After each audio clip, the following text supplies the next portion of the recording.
Hello there, fight fans, and welcome once again to an evening with the champ, Bola Ray, and his show, The Scoop, the last show of the week, actually, until we reconvene next week. And as this last show, this is the last one in the series of amateurs that never went pro. What do you got for us tonight?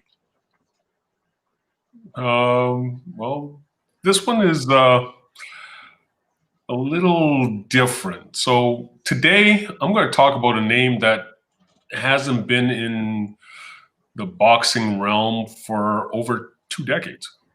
This is a 2-time Canadian champion, amateur champion, that played a pivotal role in my boxing evolution.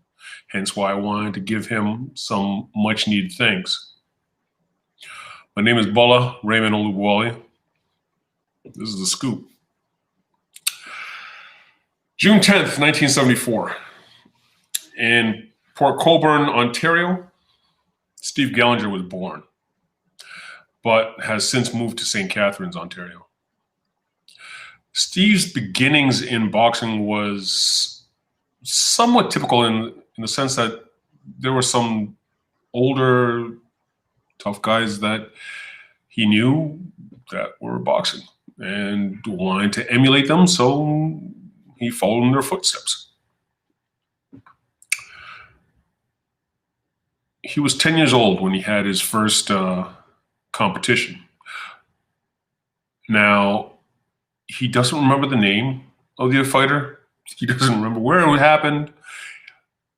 But he remembers what's most important, and that is his hand was raised at the end of the day. Steve was no stranger to fighting outside of the ring, so boxing was easy fit for him. This provided an opportunity for direction and trophies and limelight, and he was good at it, and. 1991, Steve wins his first national title as the intermediate light heavyweight champion of Canada. Intermediate, just before senior. So 16 and 17 years old.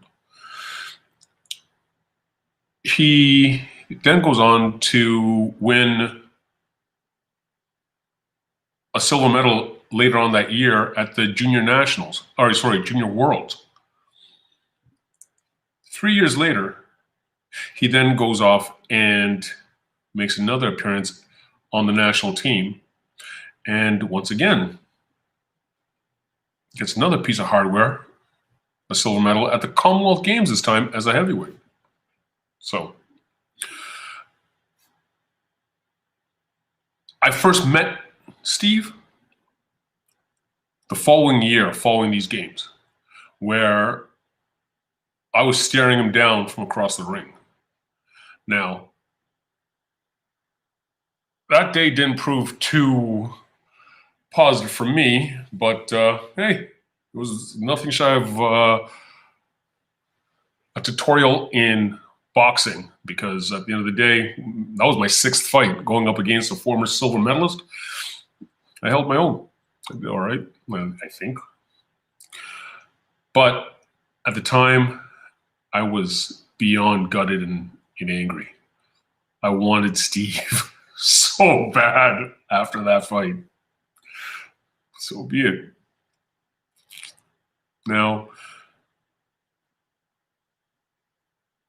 Steve never turned pro, which is nothing shy of unfortunate for boxing history, because in his words, he chose friends, nightlife, bad habits, and time flies when you're having fun and destroying yourself. His life currently doesn't have boxing within it, due to him running his own business, a company called Stone Solid Masonry. I like the name. Well, I don't know. I like the name. And family life takes up all this time. But, tomorrow, Who knows? The option of coaching is nowhere close to out of the realm of possibility for him. And what a wealth of knowledge he would have to bestow on some young kid. When asked, how would you like, or more importantly, how would you like to see the sport of boxing, amateur boxing for that matter, advanced? The scenario bettered. Steve said that he'd like to see a little more grit. Now, what does he mean by that? The technical component in the sport is all fine, but he wants to see the amateurs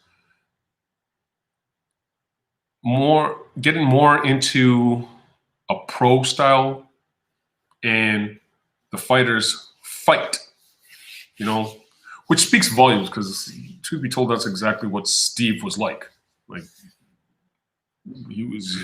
he fought.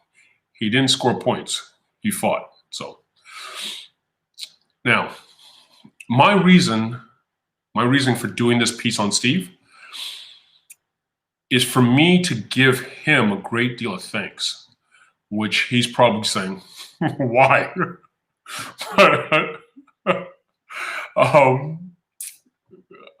A little bio about me first. I was attempting to make the Olympic squad in '92 in track and field, and like I said, I started boxing real late. After '92, I didn't qualify, so I had a little hissy fit, and I left the sport of track and field. I moved back up to Waterloo to sort of finish my undergraduate degree, and in essence, it was the first time in my life that I did not have direction when it came to athletics. So after about 3-4 months, I was started to get antsy, and my roommate said, "Why don't you try boxing?" He had started, "Come check it out." I said, "All right." I walked into the gym, Grand River Boxing Club. Bill Longmire, may you rest in peace. Great man, great man. He, upon seeing me, just said, "I'd like to fight." I said, "Yeah, sure. I've been in a scrap or two. Why not?" 1 month later, after training, 6 weeks later, I ended up breaking my leg, a horrific fibula and tibia compound fracture. I was out for over 18 months. So, but then after those 18 months, I came back to boxing, and after 2 months of boxing, I had my first fight. That fight against Rob Bukowinski, I remember it like yesterday. I looked at him, I'm like, this guy's a dead man walking.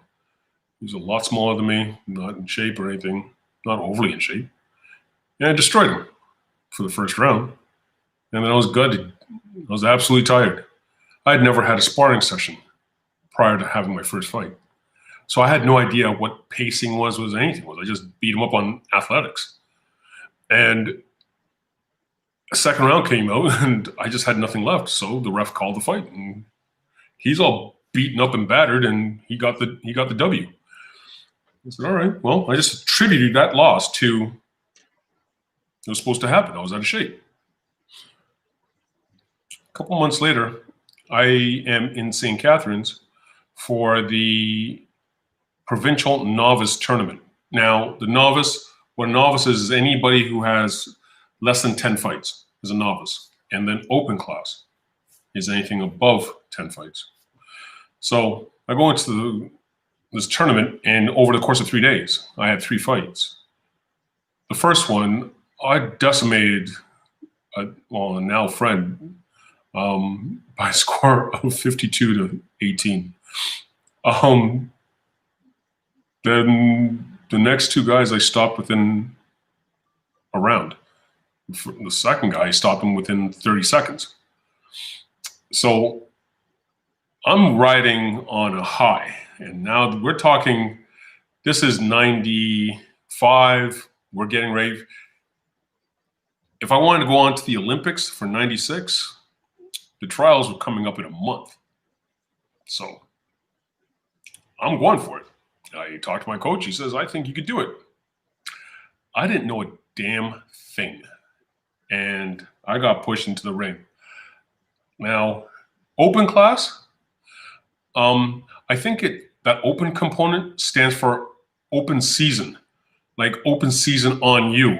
Because in that scenario, if you have 10 fights, you could fight a person who has 300 fights. Like, experience is everything. And I found out the hard way. So the first fight I had, I fought a guy, Kevin Anderson. And like I said, in my amateur career, I had quite a few knockouts, but all my knockouts were accidental because I had no idea what I was doing. Like, I had no idea how to set it up.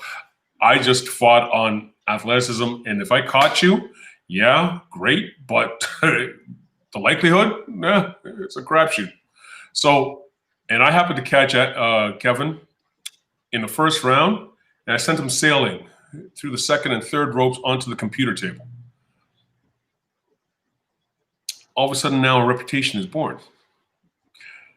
My next fight is when I meet Mr. Gallinger. And I'm looking across the ring. He's a tall guy, but he's not as tall as me. Big guy, but he's not as big as me. I got nothing to worry about. I had no idea what his record was or what his history was. I'm just looking at him from what I could see. He beat the hell out of me. Now, I didn't get hurt. I just got outclassed, completely outclassed. And I was also nursing an injury, but I used that as an excuse not to continue into the third round. It was as if I was a table tennis player, and all of a sudden I'm playing golf or hockey or Scott. Like, it was a totally different realm. I said, all right. I was upset, and I wanted Steve so bad. I wanted to redeem myself so bad, but Steve's not around. The next 3 years go by. I don't see Steve. And then it's Olympics all over again. So now we're in 1999 at the provincial championships, and lo and behold, who pops up again? Steve Gallinger. I said, all right. Now I have a little more of an understanding as to pacing. I've sparred quite a bit. I've had a couple of fights. I'm going to teach him a lesson. And that I did. Except the three blind mice didn't see it such. We got into the fight. It was a great fight. All I know is, again, I had nothing called strategy, but I swung for the fence. I got some. He got some. It ended with the score was 13-13 at the end of 4 rounds. And then the refs, there's a scenario called countback, where you go to all the refs and say who you thought won. And 2 of the 3 refs thought Steve won the fight, so Steve got the nod. I'm not doing well.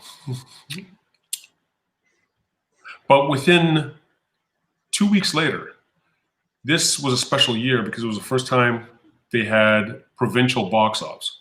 So it wasn't enough to win the provincial championships. You had to go to another tournament with guys from the province. And the winner of that fights the winner of the provincials. And the winner of the provincials of that tournament then goes on to the nationals, represent Ontario.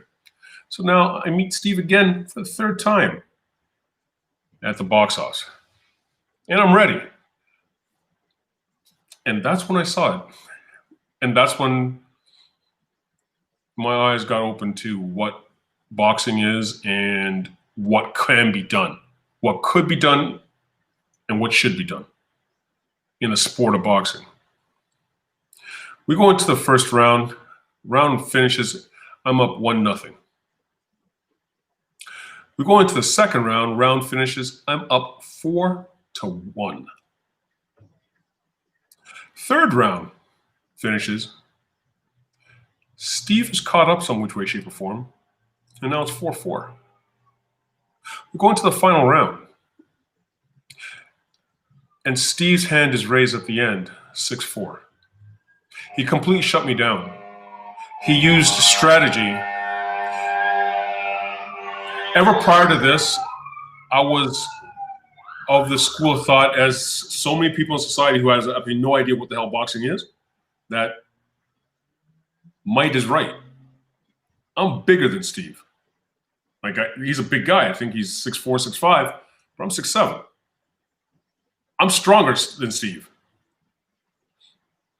I'm even prettier than Steve. Okay? And yet, Steve was smarter than me. Steve had a better strategy than me. And this game called boxing is cerebral, not just physical. And he taught me that by punching me in the head, but still, Steve taught me that. And because of that, I'm still competing today.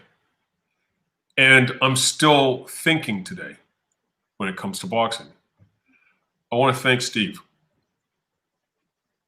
I want to thank you 1,000,000,000%, because you taught me how to better my game. And I'm now the 3-time Canadian heavyweight champion. A little piece of that is because of you, buddy. So I'm going to finish on that note. Now, if you enjoyed this episode, please smash the like button and please subscribe. It's your boy, Bola, and that's a scoop. Great story. Wow. How to bring it full circle across the entire week there. Fantastic stuff. Well done. I reached out to Steve weeks ago, but he doesn't check his social media, so he didn't get in touch with me until earlier this week. And I'm like, oh, wow. So I really wanted to do this story. And again, thank him for helping in my evolution. And it's been great catching up with the guy. He's a special cat. Very cool. Yeah. It's rare you hear an influence like that, because originally, back in the day, you lost him 3 times. You wouldn't think in retrospect, you'd look back and say, wow, thanks very much. I appreciate that. Oh, yeah. Don't forget, he punched me in the head, and I'm saying thank you. Exactly. Exactly my point. All right. Well, thanks very much. Very appreciate that. That's fantastic stuff. Great story. That's what boxing's all about. Great stories. So we'll see you next week, I guess, next Monday. Do you have a little bit of a tidbit for us as to what's going on next week? No. Take the weekend to think about it then. You guys got to check in. All right. Fair enough. As Ray says, like, share, subscribe. We appreciate you guys looking at us right now. Thank you very much. Cheers.